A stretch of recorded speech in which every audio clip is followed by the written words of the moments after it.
بسم اللہ الرحمن الرحیم وَإِذْ قَالَ إِبْرَاهِيمُ رَبِّ اجْعَلْ هَٰذَا الْبَلَدَ آمِنًا وَاجْنُبْنِي وَبَنِيَّ أَن نَّعْبُدَ الْأَصْنَامَ۔ اور جب ابراہیم نے دعا کی کہ اے میرے پروردگار اس شہر کو لوگوں کے لیے امن کی جگہ بنا دے اور مجھے اور میری اولاد کو اس بات سے کہ بتوں کی پرستش کرنے لگیں بچائے رکھیو۔ الحمدللہ رب العالمین الرحمن الرحیم مالک یوم الدین ایاک نعبد و ایاک نستعین اہدنا الصراط المستقیم صراط الذین انعمت علیہم غیر المغضوب علیہم ولا الضالین آمین۔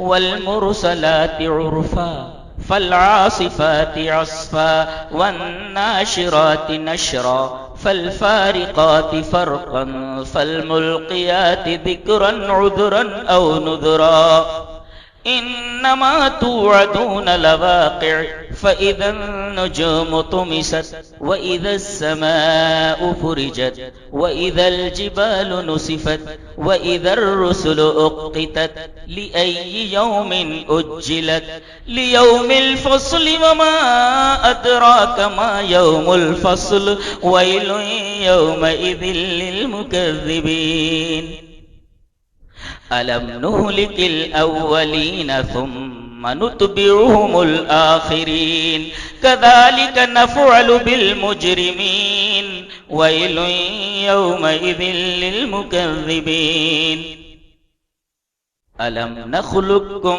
من ماء مهين فجعلناه في قرار مكين إلى قدر معلوم فقدرنا فنعم القادرون ويل يومئذ للمكذبين ألم نجعل الأرض كفاتا أحياء وأمواتا وجعلنا فيها رواسي شامخات واسقيناكم ماء فراتا ويل يومئذ للمكذبين انطلقوا إلى ما كنتم به تكذبون انطلقوا إلى ظل ذي 3 شعب لا ظليل ولا يغني من اللهب إنها ترمي بشرر كالقصر كأنه جمالة صفر ويل يومئذ للمكذبين هذا يوم لا ينطقون ولا يؤذن لهم فيعتذرون ويل يومئذ للمكذبين هذا يوم الفصل جمعناكم والأولين فإن كان لكم كيد فكيدون ويل يومئذ للمكذبين إن المتقين في ظلال وعيون وفواكه مما يشتهون كلوا واشربوا هنيئا بما كنتم تعملون إنا كذلك نجزي المحسنين ويل يومئذ للمكذبين كلوا وتمتعوا قليلا إنكم مجرمون ويل يومئذ للمكذبين وإذا قيل لهم اركعوا لا يركعون ويل يومئذ للمكذبين فبأي حديث بعده يؤمنون۔ جبکہ آپ کی زندگی کا ایک ایک لمحہ اتنا قیمتی ہے کہ اگر ایک لمحہ زندگی سے نکل جائے تو آپ اس کو پوری کائنات دے کر کے واپس اپنی زندگی میں نہیں لا سکتے، سوائے انسان کے ساری چیزیں اس کی آواز سنتی ہیں۔ ارے مکان جہاں سے آپ لے جا رہے ہیں میت کو، مکان سنتا ہے اس کی آواز، جانور کھڑا ہوا ہے جانور اس کی آواز کو سنتا ہے۔ جب تک یہ اندر ہے تب تک آدمی آدمی ہے، اور جب یہ نکل گئی تو آدمی لاش بن گیا. اب اس کے دفنانے کی تیاری، منومن مٹی کے نیچے لے جانے کی تیاری ہوتی. قیامت کے دن آدمی اپنے بھائی کو دیکھ کر بھاگے گا، وہ امی ہی، ارے بھائی تو بھائی ہے، آدمی اپنی ماں کو دیکھ کر بھی بھاگے گا. میں نے اللہ کے حکم کی ایک نافرمانی کی تھی جنت میں، اللہ نے مجھے منع کیا تھا درخت کے پاس جانے سے، میں درخت کے پاس چلا گیا تھا. میں نے اللہ کے حکم کی نافرمانی کی تھی، میں اللہ کے پاس نہیں جا سکتا. نفسی نفسی نفسی. انصاف کا ترازو جب رکھا جائے گا تب کوئی کسی کے کام نہیں آئے گا، جب تک کہ یہ آدمی دیکھ نہ لے کہ میرے ترازو، میری نیکیوں کے ترازو کا پلڑا بھاری ہوتا ہے یا ہلکا ہوتا ہے.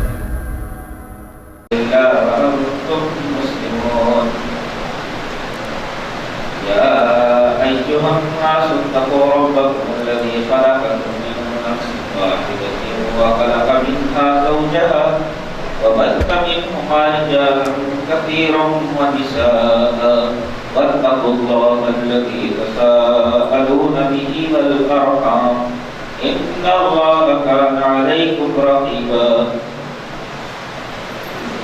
يا أيها الذين آمنوا اتقوا الله وقولوا قولا سديدا يصلح لكم أعمالكم ويغفر لكم ذنوبكم ومن يطع الله ورسوله فقد فاز فوزا عظيما.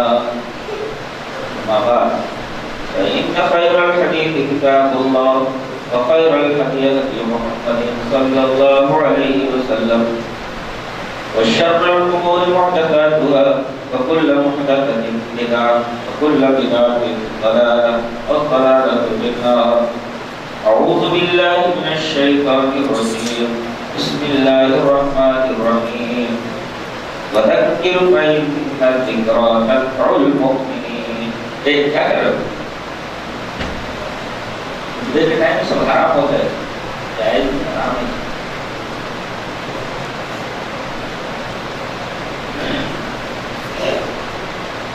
وقال رسول الله صلى الله عليه وسلم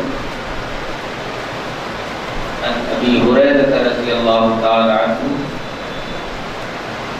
قال قال رسول الله صلى الله عليه وسلم من يأخذ عني هؤلاء الكلمات فيعمل بهن أو يعلم من يعمل بهن فقال أبو هريرة رضي الله تعالى عنه فقال أنا يا رسول الله فأخذ بيدي فعز خمسا وقال اتق المحارم تكن أعبد الناس وارض بما قسم الله لك تكن أغنى الناس وأحسن إلى جارك تكن مؤمنا وأحب للناس ما تحب لنفسك تكن مسلما ولا تكثر الضحك فإن كثرة الضحك تميت القلب. رواه الترمذي في أبواب الزهد.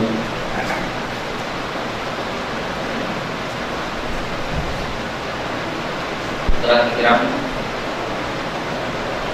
خطبہ مسنونہ کے بعد میں نے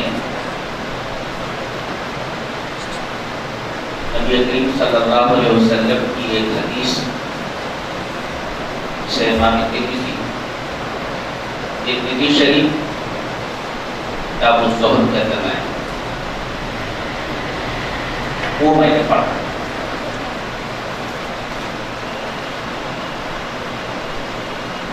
اس حدیث میں نبی کریم صلی اللہ علیہ وسلم نے 5 نصیحتیں فرمائی.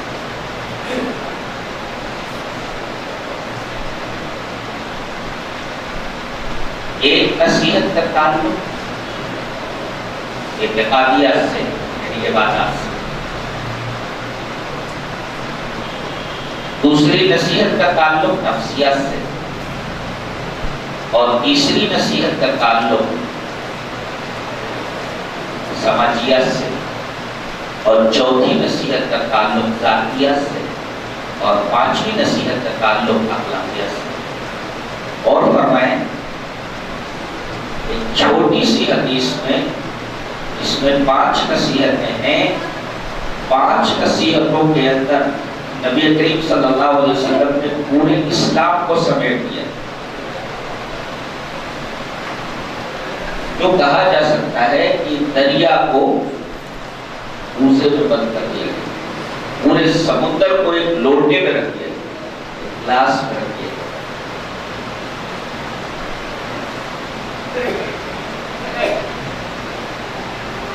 آئیے ان نصیحتوں کی طرف چلتے ہیں. اور حقیقت تو یہ ہے کہ ان 5 نصیحتوں کے اوپر جو فرد عمل کر لے وہ فرد سدھر جائے, اور جو معاشرہ اس کے اوپر عمل کر لے, جو سماج اس کے اوپر عمل کر لے, وہ سماج سدھر جائے. جو محلہ اس کے اوپر عمل کر لے, محلہ سدھر جائے. جو ملک ان 5 نصیحتوں کے اوپر عمل کر لے, وہ ملک سدھر جائے. آئیے اس حدیث کی طرف چلتے ہیں. حضرت ابو ہریرہ فرماتے ہیں, یعنی اس روایت کے راوی حضرت ابو ہریرہ. آپ کو معلوم ہے کہ یہ حدیث کے بڑے شاعر تھے, بڑے حدیث تھے. یہ نبی اکرم صلی اللہ علیہ وسلم کے پیچھے سائے کی طرح لگے رہتے.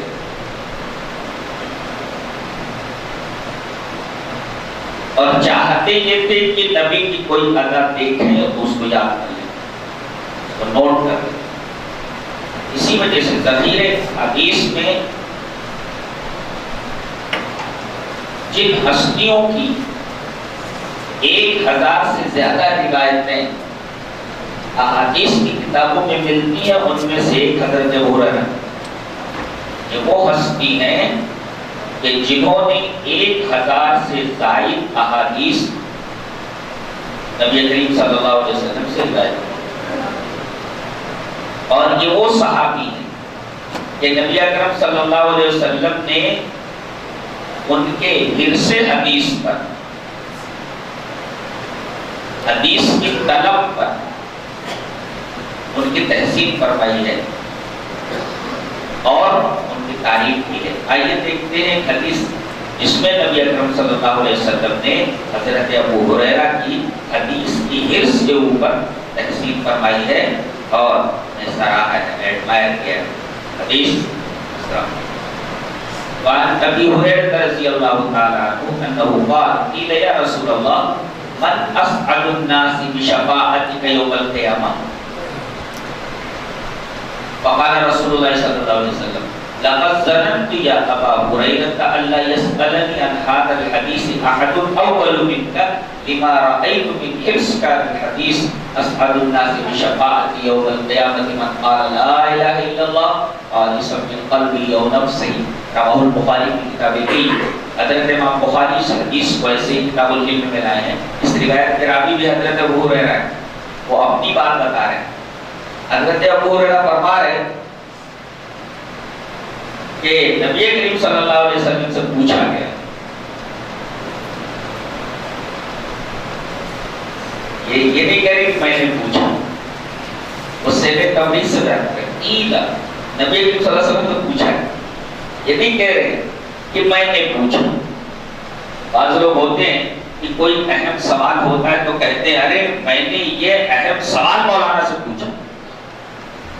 لیکن آپ دیکھ رہے ہیں سوال کرنے کا اور سوال کے بارے میں بتانے کا کتنا شاندار طریقہ ہے اور کتنا اخلاص سے بھرا ہوا ہے, انکسار سے بھرا ہوا ہے, تواضع سے بھرا ہوا ہے کہ وہ یہ نہیں کہہ رہے کہ اتنا اہم سوال نبی سے میں نے کیا.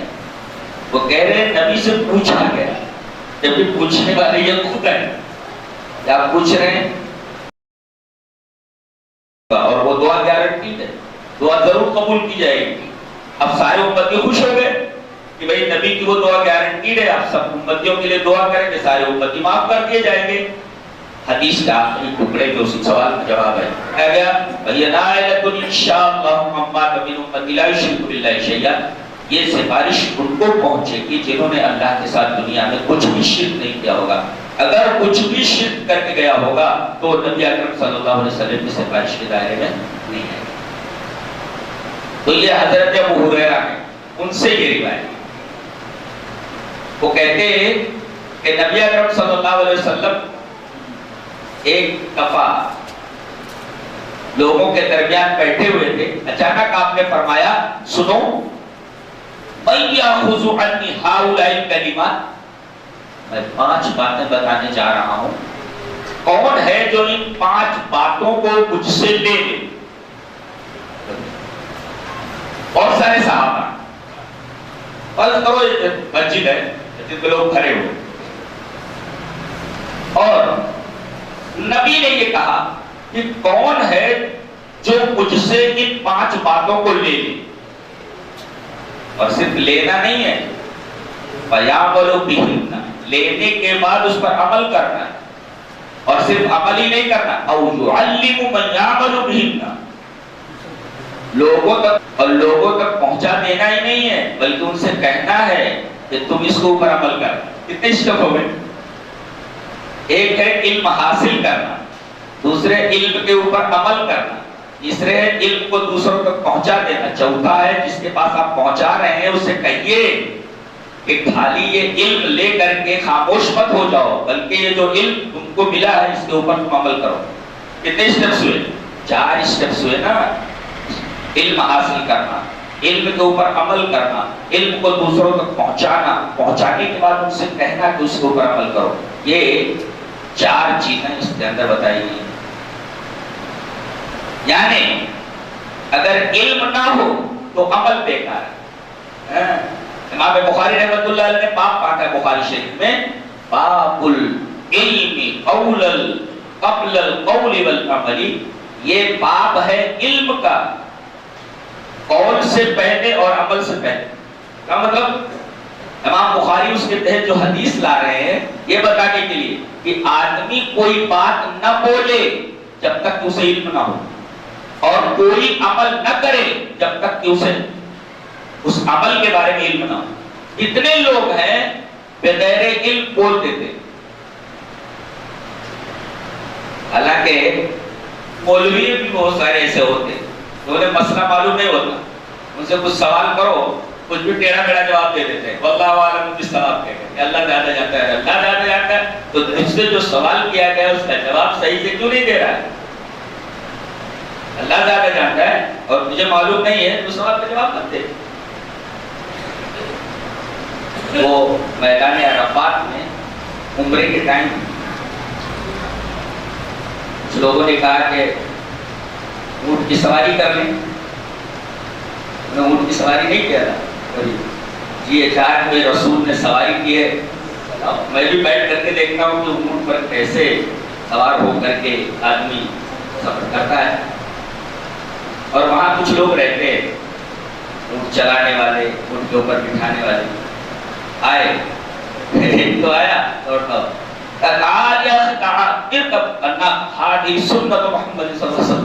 بولتا ہے اونٹنی پر سواری کیجیے، رسول کی سنت. وہ ہم لوگوں کو بتا رہا ہے، ہم لوگوں کو بتا رہا ہے کہ رسول کی سنت. وہ طے ہوا کہ اتنا روپیہ لوگ گئے جبل رحمت کرتا، اتنا پیسہ نہیں، گھر بیٹھے ہیں.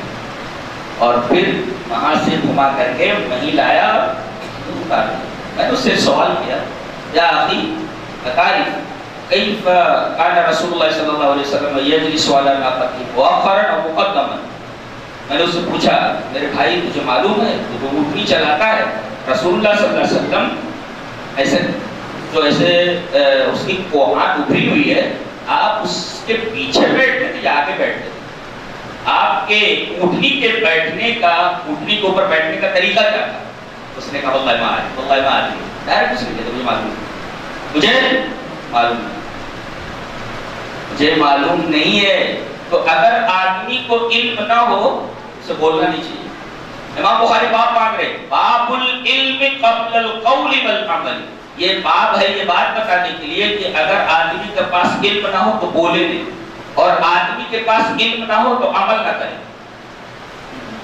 سورہ فاتحہ میں جو دعا ہے غیر المغضوب علیہم ولا الضالین، جانتے ہیں مغضوب علیہم کون ہے؟ یہود ہے، اور ضالین کون ہے؟ نصارہ. جانتے ہیں یہودیوں کی کیا عادت تھی؟ ان کے پاس علم تھا مگر عمل نہیں تھا. اور ضالین سے مراد نصارہ ہیں، ان کے پاس عمل تھا مگر علم نہیں تھا. یہ دونوں بہت خطرناک چیزیں ہیں. علم ہو مگر عمل نہ کرے، یہ بھی بہت خطرناک ہے. اور آدمی کے پاس عمل ہو مگر علم نہ ہو، یہ بھی بہت خطرناک ہے. اسی وجہ سے امام ابن تیمیہ رحمۃ اللہ علیہ نے حضرت سفیان ابن عیینہ کا قول اپنی کتاب اقتداء الصراط المستقیم میں نقل کیا ہے کہ بے عمل عالم یہودیوں کی طرح اور بے علم عابد، بے علم پرہیزگار نصرانیوں کی طرح ہے. اس لیے کہ ان کے پاس علم تھا مگر عمل نہیں تھا، اور نصرانیوں کے پاس عمل تھا مگر علم نہیں تھا. تو کوئی بھی بات بولے آدمی تو علم کی روشنی میں بولے، کوئی کام کرے کوئی عمل کرے تو علم کی روشنی میں کرے.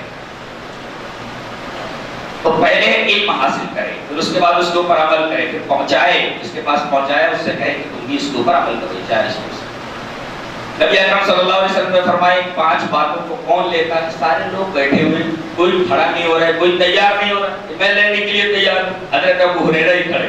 فقال رسول اللہ صلی اللہ علیہ وسلم فقلت انا یا رسول اللہ، اے اللہ کے رسول ان 5 باتوں کو لینے کے لیے، عمل کرنے کے لیے، دوسروں تک پہنچانے کے لیے، اور جن تک پہنچایا ان سے یہ کہنے کے لیے کہ بھائی ان کے اوپر عمل کرنا ہے، اے اللہ کے رسول کوئی نہیں کھڑا ہو رہا ہے، میں تیار ہوں، میں تیار ہوں، مجھے آپ بتائیے.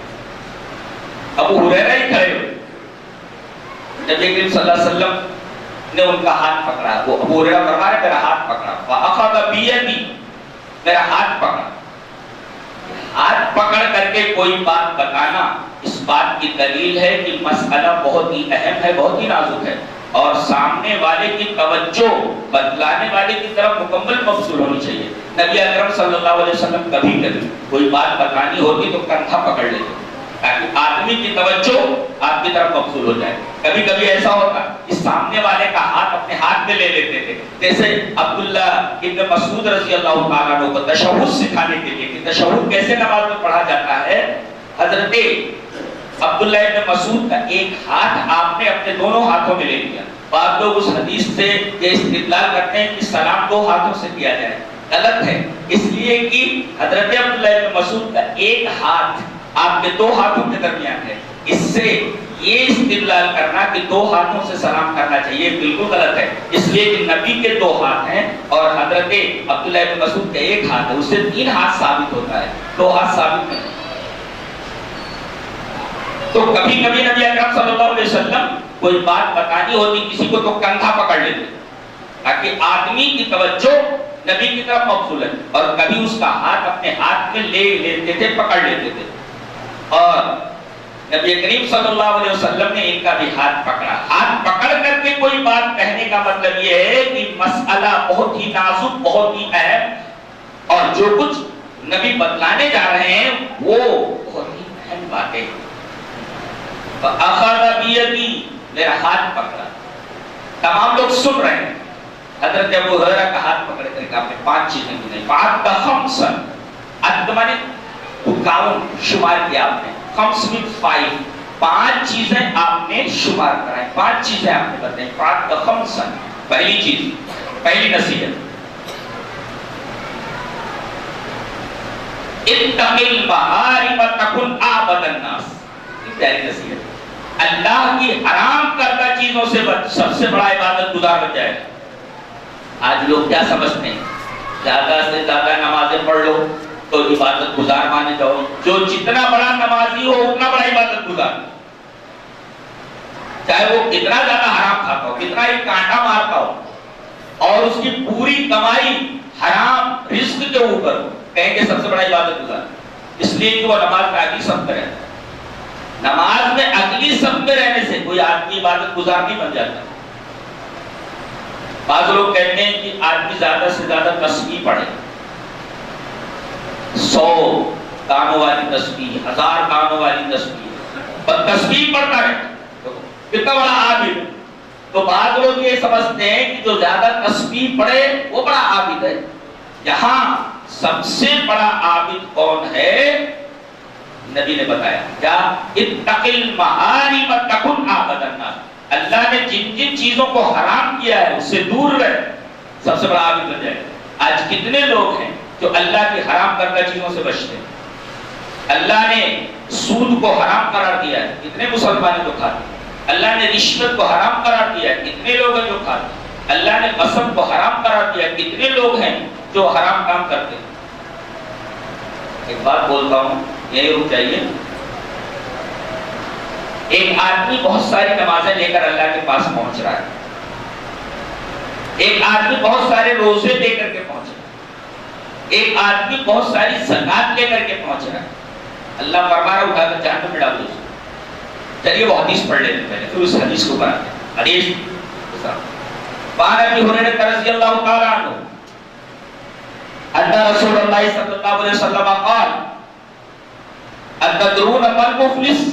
قالوا المفلس فينا من لا درهم له ولا متاع. فقال ان المفلس من امتي ياتي يوم القيامه بصلاه وصيام وزكاه وياتي قد شتم هذا وقذف هذا وسفك دم هذا واكل مال هذا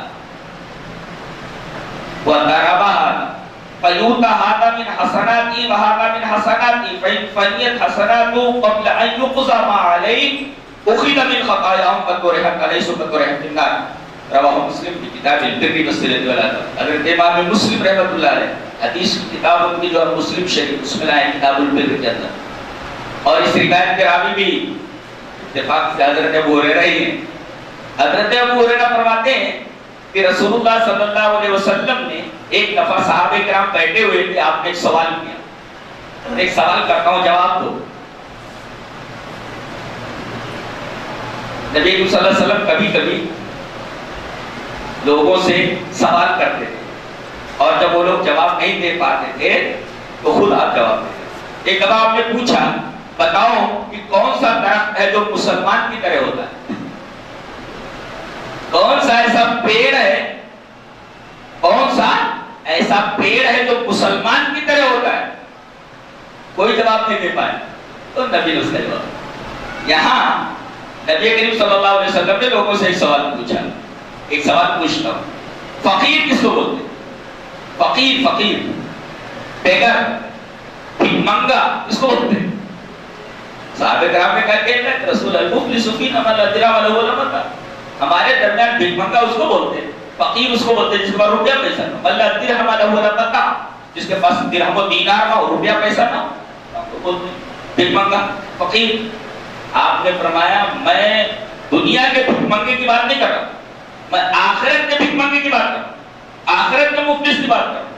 صحابہ کرام نے کہا اللہ و رسول اللہ اور اس کے رسول زیادہ جانتے. آپ نے فرمایا سنو، آخرت کا بھیک منگا کون ہوگا؟ میں بولتا ہوں کیا؟ ان المفلس من امتی، میری امت کا بھیک منگا وہ ہوگا یاتی یوم القیامہ، جو قیامت کے دن آئے گا، بصلاۃ، نماز لیے ہوئے ہوگا، وصیام، بہت سارے روزے رکھ کر کے آیا ہوگا، وزکات، بہت ساری زکاتیں دے کر کے آیا ہوگا، صدقہ و خیرات کر کے آیا ہوگا.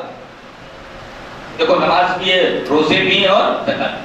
لیکن ویاتی قد شتم ہذا، کسی کو گالی دے کر آیا، وقذف ہذا، کسی کے اوپر الزام لگا کر آیا، واکل مال ہذا، کسی کا مال کھا کر آیا ہے، حرام کھا لیا اس نے، وسفک دم ہذا، کسی کا مرڈر کر کے آیا، خون بہا کر آیا، وضرب ہذا، ہاتھ اور پیر سے کسی کو مارا ہے. تو ظالم اور مظلوم، جس کو مارا گیا اس کو، اس کا مال کھایا گیا اس کو، ظالم اور مظلوم دونوں کو کھڑا کر دیا جائے. ظالم سے کہے گا مظلوم کہ تو نے میرے ساتھ ایسا کیا ہے. اللہ فرمائے گا تو بدلہ اس طرح ہوگا، یہاں تو اس کے پاس تو ہے نہیں، ننگا ہے، پیسے ویسے تو ہے نہیں، یہ تو دنیا ہے نہیں، ننگا ہے، بدن پر کپڑا ہی نہیں ہے، تو چل تیری جو نیکیاں ہیں وہ مظلوم کو دے دی جائیں. ساری نیکیاں دے دی جائیں گی مظلوم کو جس کا مال کھا کر کے آئے. یہ جتنی نمازیں ہیں، جتنے روزے ہیں، جتنی زکاتیں ہیں، جتنی صدقہ و خیرات ہیں، جو نیکیاں ملی ہیں وہ نیکیاں اس کو دے دی جائیں گی. اور اگر معاملہ برابر ہو گیا تب تو ٹھیک ہے، ورنہ مظلوم کے گناہ اس کو مٹا دیے جائیں گے. معاملہ برابر تھا، نیکیاں تو گئی، اس کے گناہ بھی اس کو اوپر لاد دیے جائیں گے. اور اس کو اٹھا کر کے جہنم میں پھینک دیا جائے گا. سوال یہ ہے کہ یہ آدمی نمازیں لے کر کے گیا, یہ آدمی روزے لے کر کے گیا, یہ آدمی زکاتیں لے کر کے گیا ہے, یہ جہنم میں کیوں چلا گیا؟ نماز تو پڑھتا تھا, روزے تو رکھتا تھا, زکات و صدقہ و خیرات تو کرتا تھا, لیکن جہنم میں فطورہ فی النار, جہنم میں پھینک دیا گیا. کیوں بھائی؟ اس لیے کہ یہ مال حرام کھا کر کے آیا ہے. تو سب سے بڑا عابد وہ نہیں جو بہت زیادہ نمازیں پڑھتا ہو, سب سے بڑا عابد وہ نہیں جو تسبیح گھما رہا ہو, سب سے بڑا عابد وہ نہیں بہت زیادہ اللہ کی راہ میں خرچ کر رہا ہو. سب سے بڑا عابد وہ ہے جو اللہ کی حرام کردہ چیزوں سے بچے. اللہ نے جن چیزوں کو حرام کر دیا. اب میں آپ سے سوال کروں, اللہ نے جتنی چیزیں حرام کی, سب سے بڑی حرام چیز کون سی؟ اس سے بڑی حرام چیز کوئی ہے نہیں, شرک. اگر آدمی شرک کر کے گیا ہے تو سب سے بڑا حرام کام کر کے گیا. اور سب سے بڑا حرام کام یہ ہے, قرآن سے ثابت ہے. اللہ نے فرمایا سورہ انعام میں, قل تعالوا اتل ما حرم ربكم عليكم الا تشركوا به شيئا. آؤ میں تمہیں بتا دوں کہ اللہ نے کون کون سی چیزیں حرام کی ہیں, اور حرام کی ہوئی چیزوں میں سب سے پہلے نمبر پر اللہ نے شرک کو گنایا. فرمایا قل تعالوا اتل ما حرم ربكم عليكم الا تشركوا به شيئا. دیکھ رہے ہیں, آؤ میں تمہیں بتا دوں کہ اللہ نے تمہارے اوپر کیا کیا چیزیں حرام کر دی ہیں. اچھا, حرام کر دی ہیں, ان میں سب سے پہلے اللہ تشركوا به شيئا, کہ تم اپنے رب کے ساتھ کسی کو شریک نہ کرو. اس کا مطلب سب سے بڑا حرام کام یہی ہے, شرک. اور یہی وجہ ہے جو یہ حرام کام کر کے گیا, سب سے بڑا حرام کام کر کے, اس کے بارے میں اللہ نے فرمایا وَإِنَّهُ مَن يُشْرِكْ بِاللَّهِ فَقَدْ حَرَّمَ اللَّهُ عَلَيْهِ الْجَنَّةَ. اب ظاہر ہے یہ حرام کام کر کے گیا ہے, سب سے بڑا حرام کام, تو اللہ نے اس کے اوپر جنت حرام کر دی. اس کے لیے بھی حرامی کا لفظ ہے قرآن میں, إِنَّهُ مَن يُشْرِكْ بِاللَّهِ فَقَدْ حَرَّمَ اللَّهُ عَلَيْهِ الْجَنَّةَ. سب سے بڑی حرام چیز یعنی شرک لے کر کے آیا ہے, تو اللہ نے ایسے شرک کرنے والے کے اوپر جنت کو حرام قرار دے دیا. اور اللہ کی چیز کو حرام قرار دے دے وہ کسی کے لیے حلال نہیں ہوتی. اس کا مطلب شرک کرنے والے کے اوپر ہی نہیں ہوتی, اس کے اوپر حرام رہے گی, وہ کبھی بھی جہنم سے نکالا نہیں جائے گا. تو سب سے بڑی حرام چیز کون سی ہے؟ شرک. شرک سے آدمی جتنا بچے اتنا بڑا عبادت گزار ہے. حرام کی ہوئی جتنی بھی چیزیں ہیں ان سے اگر آدمی بچتا ہے, سب سے بڑی حرام چیز شرک, سے بچتا ہے تو سب سے بڑا عابد. عبادت کا ایک عجیب تصور یہاں پیش کیا گیا, ایک عجیب کانسیپٹ ہے. عام طور پر ہم یہ سمجھتے ہیں نا, بہت زیادہ خرچ کر رہا ہے عابد ہے, بہت زیادہ نمازیں پڑھ رہا ہے بہت بڑا عبادت گزار ہے, بہت زیادہ روزے رکھ رہا ہے بہت بڑا عبادت. یہ عجیب کانسیپٹ ہے کہ سب سے بڑا عابد کون, سب سے بڑا عبادت گزار کون؟ وہ جو اللہ کی حرام کرنا چیزوں سے بچتا ہو. اللہ نے زنا حرام کر دیا, اس سے دور رہے. اللہ نے سود کو حرام کر دیا, اس سے دور رہتا ہے. اللہ تعالیٰ نے لون کو حرام کر دیا ہے, اس سے دور رہتا ہے. اسی طرح اللہ تبارک و تعالیٰ نے غصب کو حرام قرار دیا. کسی کا مال لے لینا چوری سے, ڈاکے سے, دھوکے سے, ساری چیزیں حرام ہیں. ان سے جو آدمی بچتا ہے سب سے بڑا حرام. یہ پہلی نصیحت یاد کرو. پہلی نصیحت کون سی؟ اللہ کی حرام کردہ چیزوں سے بچ, سب سے بڑا عابد بن جائے گا. یاد کرو نصیحت, یاد کرو. پہلی نصیحت کون سی؟ اللہ کی حرام کردہ چیزوں سے بچ, سب سے بڑا عابد بن جائے گا. یہ پہلی نصیحت. دوسری نصیحت وَارْضَ بِمَا قَسَّمَ اللَّهُ لَكَ تَكُنْ أَغْنَى النَّاسِ. اللہ نے جو تیری قسمت میں لکھ دیا ہے اس کے اوپر راضی ہو جا, سب سے بڑا غنی ہو جائے. سب سے بڑا سیٹھ کون؟ یہاں عجیب کانسیپٹ ہے. ہم یہ سمجھتے ہیں کہ جس کے پاس سب سے زیادہ روپیہ ہو سب سے بڑا سیٹھ ہے. یہ تو عجیب عجیب باتیں کہی گئی. ہم کیا سمجھتے تھے کہ جو نمازیں زیادہ پڑھتا ہو, روزے رکھتا ہو, زکات دیتا ہو اور اچھے کام کرتا ہو سب سے بڑا آدمی ہے. یہاں دوسری بات بتائی گئی, اللہ کے حرام کردہ چیزوں سے سب سے بڑا پرہیزگار. اور یہاں پوچھا جائے سب سے بڑا سیٹھ کون سا؟ اغنی الناس, لوگوں میں سب سے زیادہ غنی, لوگوں میں سب سے بڑا مالدار. کہتے ہیں جس کے پاس بنگلے ہوں, جس کے پاس بہت ساری دکانیں ہوں، جس کے پاس کاریں ہوں، وہ سب سے بڑا سیٹ ہے. اس حدیث میں بیان کیا گیا ہے وہ سیٹ ویٹ کچھ بھی نہیں ہے. سیٹ کون ہے سب سے بڑا؟ اللہ نے اس کی قسمت میں جو لکھ دیا اس کے اوپر راضی برضا ہو جائے. 10 روپیہ دے تب بھی خوش ہو جائے، 1 کروڑ دے دے، 10 کروڑ دے تب بھی خوش ہے. 10 روپیہ ملے تب بھی خوش ہے، میری قسمت میں لکھا جاتا ہے. اور 10 کروڑ بھی مل جائے تب بھی خوش ہے. تو یہ سب سے بڑا غنی ہے. اسی وجہ سے کہا گیا کہ غنی بننا ہے سب سے بڑا ایک طریقہ اختیار کرو. حدیث میں بیان کیا گیا، بہت پیاری حدیث ہے، یہ سناتا ہوں. حدیث اور اتفاق سے وہ حدیث میں حضرت ابو ہریرہ سے حدیث قال ابی ہریرہ رضی اللہ تعالی عنہ قال قال رسول اللہ صلی اللہ علیہ وسلم انظروا الى من هو اسفل منکم ولا تنظروا الى من هو فوقکم فانه اجدر الا تزدروا نعمت اللہ علیکم. رواہ الترمذی کی ابواب صفت القیامہ. امام ترمذی شریف میں یہ روایت کہاں انہوں نے قیامت کا چیپٹر باندھا ہے، یہ حدیث میں موجود ہے. حضرت ابو ہریرہ فرما رہے ہیں کہ نبی اکرم صلی اللہ علیہ وسلم نے ایک بڑی پیاری بات فرمائی. کہا کہ ہمیشہ اپنے سے نیچے کو دیکھو. انظروا الی من هو اسفل منکم، تم ہمیشہ اپنے سے نیچے کو دیکھو. ولا تنظروا الی من هو فوقکم، اپنے سے اوپر والے کو مت دیکھو. کیوں؟ اپنے سے نیچے والے کو دیکھو، اپنے سے اوپر والے کو نہ دیکھو. وجہ بتائیے. فإنه أجدر ألا تزدروا نعمت اللہ علیکم، اس لیے کہ اللہ نے جو نعمتیں تمہیں دی ہیں کہیں تم ان نعمتوں کے اندر عیب نہ لگانے بیٹھ جاؤ. ارے اس کو تو کار دے دی مجھے سائیکل نصیب نہیں ہے، یہ ناشکری ہے. تو سب سے بڑا غنی وہ ہے جو ہمیشہ اللہ کا شکر ادا کرے. اور اللہ کا شکر ہمیشہ کب ادا کرے گا آدمی؟ جب آدمی ہمیشہ اپنے سے نیچے کو دیکھے گا. جب نیچے والے کو دیکھے گا کہے گا اللہ تیرا شکر ہے، کم سے کم اس سے تو اچھا ہوں. اور جب اوپر والے کو دیکھے گا تو ناشکری پیدا ہوگی. یہ میں ہی رہ گیا تھا کہ میرے پاس سائیکل اور یہ اس کو جو ہے کار مل گئی، اور یہی ناشکری شیطان سے ہوئی. اللہ نے شیطان کے ساتھ تمام فرشتوں سے کہا کہ آدم کو سجدہ کرو. تمام فرشتوں نے سجدہ کر لیا، اس نے سجدہ نہیں کیا. جانتے ہو اس کی وجہ اس نے کیا بتائی؟ احاد الذی کرمت علیہ، اس کو تو نے میرے اوپر کر دیا.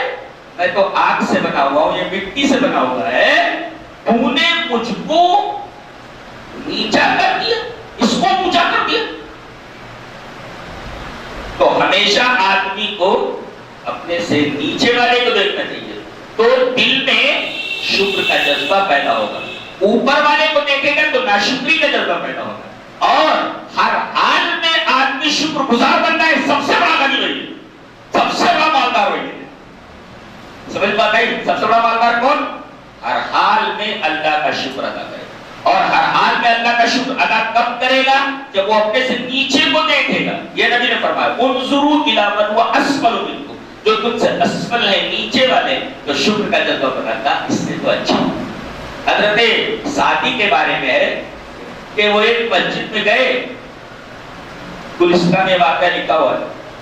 ان کے پیروں میں جوتے تھے، تپتی ہوئی سیڑھیوں کے اوپر بیچارے چڑھتے ہوئے مسجد میں گئے. کہنے لگے اللہ میں اتنا غریب ہوں، پیروں میں جوتے نہیں. نماز پڑھ کر جب واپس ہوئے دیکھا کہ ایک آدمی نیچے سیڑھیوں کے بھیک مانگ رہا ہے اور اس کے دونوں پیر کٹے ہوئے. کہا کہ اللہ تیرا شکر ہے میرے پیروں میں جوتے نہیں ہیں لیکن میرے پاؤں کو سلام.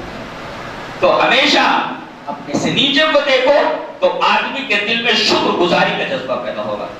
یہ دوسری نصیحت میں بہت پیاری ہے. سب سے بڑا سیٹھ کون؟ جو ہر حال میں اللہ کا شکر ادا کرے گا. اور ہر حال میں اللہ کا شکر کون ادا کرے گا؟ جو ہمیشہ اپنے سے نیچے کو دیکھے گا، اوپر کو نہیں. پہلی نصیحت اللہ کے حرام کردہ چیزوں کے بعد سب سے بڑا عابد بن جائے گا. دوسری نصیحت اللہ نے تیرے حق میں تیری قسمت میں جو لکھ دیا ہے اس کے اوپر راضی ہو جا، سب سے بڑا سیٹ ہو جائے گا. آپ ایک سوال کر سکتے کہ بھائی اس کو کار ملی ہے مجھے کار کیوں نہیں ملی؟ کیا آپ سوال کر سکتے ہیں؟ اس کا جواب میں دے رہا ہوں اس حدیث کی روشنی. تو اس کو بنگلے مل گئے میں جھوپڑی ہوں. ایسا کیوں ہے؟ ایسا کیوں ہے؟ اس کا جواب قرآن میں بھی ہے. یہ میری رحمت ہے اور اپنی رحمت کی تقسیم میں جس طرح جاؤں گا اور میری ہر تقسیم حکمت کے اوپر مبنی ہوتی ہے. کسی کو کم دینا وہ بھی حکمت کے تحت ہے, کسی کو زیادہ دے دینا وہ بھی حکمت کے تحت. کیسے؟ ایک بچہ ہے ٹائیفائڈ میں مبتلا ہے, زور کا بخار ہے, اسے آپ ٹہلانے کے لیے گئے اور سامنے آئس کریم بیچنے والا آ گیا.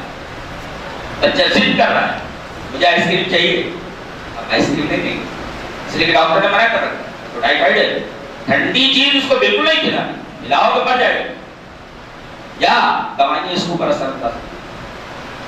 تو ایک مربی اپنے بیٹے کے مانگنے کے اوپر, اس کی خواہش کے اوپر بھی, اس کے رونے چلانے کے اوپر بھی آئس کریم نہیں دے رہا ہے, اس لیے کہ مربی کو معلوم ہے, باپ کو معلوم ہے یہ آئس کریم اس کا نقصان ہے. آپ بچے کے ہاتھ میں 10 روپے کی جگہ 10 روپے کی ضرورت ہے, آپ 1 لاکھ روپے نہیں دے سکتے. کیوں؟ اس لیے 1 لاکھ روپے کے لیے 1 لاکھ روپے اگر اس کے لیے دے دیں گے, اس کو دے دیں گے تو یہ حق اس کے حق میں مضر ہوگا, غلط روٹ پر چلا جائے گا, وہ گناہوں میں مبتلا ہو جائے گا. اب دیکھیے اللہ اپنے بندے کے حق میں کیا مضر ہے کیا مفید ہے جانتا ہے, اس کو کتنا دینا ہے, اس کے حق میں کتنا بہتر ہے دینا. تو 3 چیزیں معلوم ہیں, دینا ہے کہ نہیں دینا ہے, نہیں دینا ہے اس لیے کہ اس کے حق میں صحیح نہیں, جیسے وہ آئس کریم اس کے حق میں صحیح. 10 روپیہ اس بچے کے لیے کافی ہے, اسکول جا رہا ہے. اب 1 لاکھ روپیہ دینا بیوقوفی ہے, آپ نہیں دیتے تو آپ کیسے کہہ سکتے ہیں کہ جس طرح چاہوں میں لے لوں. بچہ بھی تو چاہتا ہے 1 لاکھ روپیہ دے دو, لیکن باپ نہیں دیتا. کیوں نہیں دیتے آپ؟ تو یہ کہنا کہ اسے کار مل گئی مجھے سائیکل کیوں ملی ہے, اس آیت میں آپ دیکھ لیجئے یہ حدیث کیا بول رہی ہے. جس کو جتنا ملا ہے اللہ کو معلوم ہے دینا چاہیے کہ نہیں دینا چاہیے, کتنا دیا ہے اتنا اس کے لیے کافی ہے کہ نہیں کافی ہے, یہ ساری چیزیں بس کریں. وربا بما قسم اللہ, کیا نصیحت ہے, سبحان اللہ, کیا قانون ہے ہمارا اسلام کا. اللہ نے جو تیری قسمت میں لکھ دیا اس کے اوپر راضی ہو. ایک بڑھیا تھی, دانت میں بہت درد, سارے دانت نکل گئے تھے, 2-4 دانت تھے, دانت بہت درد, چیخ رہی ہے, چلا رہی ہے. ڈاکٹر کہہ رہا ہے یہ تیرا دانت اکھاڑنا پڑے گا بڈی. ارے اکھاڑ دو ڈاکٹر صاحب, ان دانت تو لے گئے. اللہ کو کہہ رہی سب دانت تو اس نے گروا دیے, اب کیا رہ گیا یہ بھی اکھاڑ لو. اس کو یہ معلوم نہیں ہے کہ اللہ تعالیٰ نے اس کو بچپن میں دانت دیے تھے, جوانی میں دانت دیے تھے, ادھیڑ عمر میں دانت دیے تھے. ان دانتوں سے وہ کتنی نعمتیں اللہ کی کھا گئی ہے, اس پر شکریہ ادا نہیں کر رہے تھے, اس پر شکریہ ادا نہیں کر رہے. اب یہ آخری وقت میں اللہ تبارک و تعالیٰ کی ناشکری کرنے لگی. تو ایسا ہوتا ہے کہ جتنا فیصلہ اللہ کسی کے حق میں کر دیتا ہے وہ اس کے لیے بہتر ہوتا ہے, اس کے اوپر راضی رہنا چاہیے. ورضا بما قسم اللہ لك تكن من الناس, اللہ نے جو تیری قسمت لکھ دیا اس کے اوپر راضی ہو جائے, سب سے بڑا سیٹ ہو جائے. تیسرا فاحسن الى جارك تكن مؤمن, اپنے پڑوسی کے ساتھ حسن سلوک کر مومن بن جائے گا. یعنی اگر آدمی کو اپنا ایمان تولنا ہو تو اسے چاہیے کہ اپنے پڑوسی کو دیکھ لے, میرے پڑوسی کا جو حق میرے اوپر ہے وہ میں ادا کر پا رہا ہوں کہ نہیں ادا کر پا رہا ہوں. پڑوسی 3 قسم کے ہوتے ہیں, ایک غیر مسلم, ایک حق اس کا آپ کے اوپر ہے, پڑوس کا حق, ایک جوان, اور اگر وہ مسلمان ہے تو 2 حق, ایک پڑوس کا حق, دوسرے اسلام کا حق, حق کے جوان اور حق کے اسلام. اور اگر رشتہ دار ہے تو 3 حق ہے, حق کے جوان اور ایک حق کے اسلام اور ایک حق کے قرابت, ٹھیک ہے, آپ میں رشتہ دار بھی ہے. 3 حقوق ہو گئے. اور حضرت عبداللہ ابن عمر کی روایت مسلم شریف کتاب البر کے اندر ہے, روایت اس طرح, عن عبداللہ ابن عمر رضی اللہ تعالی عنہ قال قال رسول اللہ صلی اللہ علیہ وسلم ما زال جبریل یوصینی بالجاری حتی ظننت انه سیورثه، رواہ مسلم کی کتاب البر، یہ روایت مسلم شریف کی حضرت عبداللہ بن عمر سے۔ حضرت عبداللہ بن عمر فرماتے ہیں کہ رسول اللہ صلی اللہ علیہ وسلم نے فرمایا ایک دفعہ حضرت جبرائیل میرے پاس آئے اور وہ میرے پڑوسیوں کے بارے میں اتنی زیادہ وصیت کر رہے تھے کہ میں ڈر گیا کہیں ایسا تو نہیں کہ وراثت میں بھی پڑوسی کا حصہ لگا دیا جائے۔ اس سے یہ پتہ چلتا ہے کہ پڑوسی کا پڑوسی کے اوپر کتنا حق ہوتا ہے۔ آدمی کو اپنا ایمان اگر توڑنا ہے تو دیکھ لے کہ میں پڑوسیوں کے ساتھ کیسا ہوں۔ فَأَحْسِنْ إِلَىٰ جَارِكَ تَكُنْ مُؤْمِنًا، تو اپنے پڑوسی کے ساتھ حسن سلوک کر تو مومن ہو جائے۔ آج ایک عبداللہ کو اپنے پڑوسی عبد الرحمن سے کتنی تکلیف ہے کہ کسی کے اوپر کوشش کرنی ہے۔ ایک عبداللہ کو عبد الرحمن سے جو اس کا پڑوسی ہے کتنی تکلیف، ایک عبداللہ کو ایک عبد الرحمن سے جو اس کا پارٹنر ہے کتنی تکلیف۔ کاش لوگوں کو معلوم ہوتا کہ پڑوسی کا ایک پڑوسی کو اوپر کیا ہے۔ اس کے بعد فرمایا گیا وَأَحِبَّ لِنَفْسِكَ مَا تُحِبُّ لِنَفْسِكَ تَكُنْ مُسْلِمًا، جو اپنے لیے پسند کرتا ہے دوسروں کے لیے پسند کر تو مسلمان ہو جائے۔ کیا آپ چاہتے ہیں کہ بھئی میری غیبت کوئی کرے؟ آپ بھی کسی کی غیبت کرو۔ کیا آپ چاہتے ہیں آپ کی بیوی یا آپ کی بچی کے اوپر کوئی غلط نگاہ سے دیکھے؟ آپ کو مت کیجیے۔ آپ نہیں جانتے کہ کوئی میرا مال کھا لے، آپ بھی کسی کا مال۔ آپ چاہتے ہیں کہ پیسہ پورا دوں تو مال مجھے اچھا ملے، آپ یہ چاہتے ہیں اپنے لیے تو دوسروں کے بھی چاہیے کہ میں وہ پورا پیسہ دے رہا تو مال بھی میں اچھا دوں۔ یعنی ٹرک پر بھرواؤں 10 ٹن اور کانٹے کے اوپر 5 ٹن کروا دوں، غلط ہے یہ۔ وَأَحِبَّ لِلنَّاسِ مَا تُحِبُّ لِنَفْسِكَ تَكُنْ مُسْلِمًا، جو اپنے لیے پسند کرتے ہو دوسروں کے لیے پسند کرو تو مسلمان ہو جاؤ گے۔ اس کا مطلب یہ ہوا کہ اپنے لیے کچھ پسند کرتا ہے دوسروں کے لیے کچھ پسند کرتا ہے، وہ اپنے اسلام کے اوپر نظر ثانی کرے، اس کا اسلام برابر تو نہیں۔ یہاں ٹھہر کر